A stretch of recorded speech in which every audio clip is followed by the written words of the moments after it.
સંદેશ ન્યૂઝની my vote my Gujarat યાત્રા ખાડિયામાં સ્થાનિક ચૂંટણીમાં ખાડિયામાં હાઈ પ્રોફાઇલ જંગ જામ્યો છે અને 1972 થી જનસંઘ અને ભાજપ જીતતું આવ્યું છે। ખાડિયામાં વિધાનસભાના 2 ટર્મથી કોંગ્રેસની પકડ છે।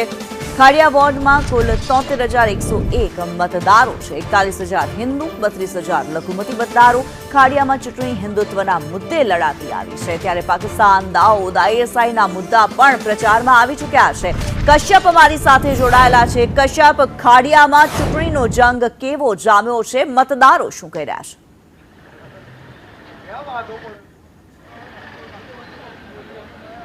બિલકુલ, ખાડિયામાં ચૂંટણીનો જંગ જામેલો છે ને 1972 થી ખાડિયા વોર્ડ છે તેની ઉપર ભાજપની પકડ છે। પહેલા જનસંઘ વખતથી આ વિસ્તાર જે છે તેની ઉપર ભાજપનો કબજો છે અને ભાજપ દ્વારા પૂરજોશમાં પ્રચાર જે છે તે કરવામાં આવી રહ્યો છે। ભલે 1972 થી આ વિસ્તાર ઉપર ભાજપની પકડ રહી, પરંતુ ચૂંટણી મુદ્દાઓ છે તેમાં પાકિસ્તાન હોય, દાઉદ હોય કે પછી ISI તે તમામ આવી જાય છે। ઉમેદવાર પણ હાજર છે અને સાંસદ પણ હાજર છે, તેની સાથે વાત કરીશું। દિનેશભાઈ, ચૂંટણીના અનેક મુદ્દા, સ્થાનિક સ્વરાજ્યની ચૂંટણી, એમ છતાં અહીં પ્રચારમાં પાકિસ્તાન આવે છે, દાઉદ આવે છે, ISI આવે છે, કઈ રીતે આખા માહોલને જોઈ રહ્યા? ખાડિયા એ જેમ પહેલાની વાત કરી કે ખાડિયા એટલે ભાજપ ને ભાજપ એટલે ખાડિયા। અહીંયા નળ ગટરની પાણીની સમસ્યા માટે અમારા જે આની પહેલાંના જે કોર્પોરેટરો હતા ખૂબ સારા કામો કર્યા હતા। સવારે એમનો રાઉન્ડ હોય, લોકોની સુવિધા, લોકોના પ્રશ્નો ખબર હોય, એ પ્રશ્નો સોલ્વ કરવા માટે અધિકારીઓ સાથે મિટિંગ કરીને એ સોલ્વ કર્યા છે। એટલે અહીંયા પરિસ્થિતિ જુદી છે। અહીંયા દેશની ચર્ચા થાય। નરેન્દ્રભાઈ મોદી સાહેબે જે વિકાસના કામો કર્યા છે, અમિતભાઈ શાહ સાહેબે જે દેશલક્ષી કામો કર્યા છે, એની ચર્ચા અહીંયા થતી હોય છે। અને એટલું હું ચોક્કસ કહી શકું કે ખાડિયા એ ભારતીય જનતા પાર્ટીનો ગઢ છે। ગઈ વખત કરતાં પણ વધારે લીડથી આ વખતે ભારતીય જનતા પાર્ટીના કોર્પોરેટર જીતશે। આ દેશના યશસ્વી વડાપ્રધાન નરેન્દ્રભાઈ, અમિતભાઈ અને ભૂપેન્દ્રભાઈ ગુજરાતના મુખ્યમંત્રી તરીકે અમે બધા સાથી કાર્યકર્તા તરીકે તમે જોતા હશો કે ખાડિયામાં આજે 1972 થી આ વોર્ડ ઉપર જનસંઘ હોય કે ભાજપ હોય જીતતું આવ્યું છે, એમ છતાં છેલ્લે પ્રચાર સમયે પૂર્વ ધારાસભ્ય ભૂષણ ભટ્ટ એને આ બધા મુદ્દા કેમ લાવવા પડે? પાકિસ્તાન લાવવું પડે, દાઉદ લાવવા પડે, ISI લાવવા પડે, આ તમામ મુદ્દાઓ કેમ લાવવા પડે? એવો કોઈ મુદ્દાઓ લાવવાનો કારણ જ નથી। અહીંયા નળ ગટર પાણીની સમસ્યા માટે અમારા કોર્પોરેટરોએ સખત મહેનત કરી છે।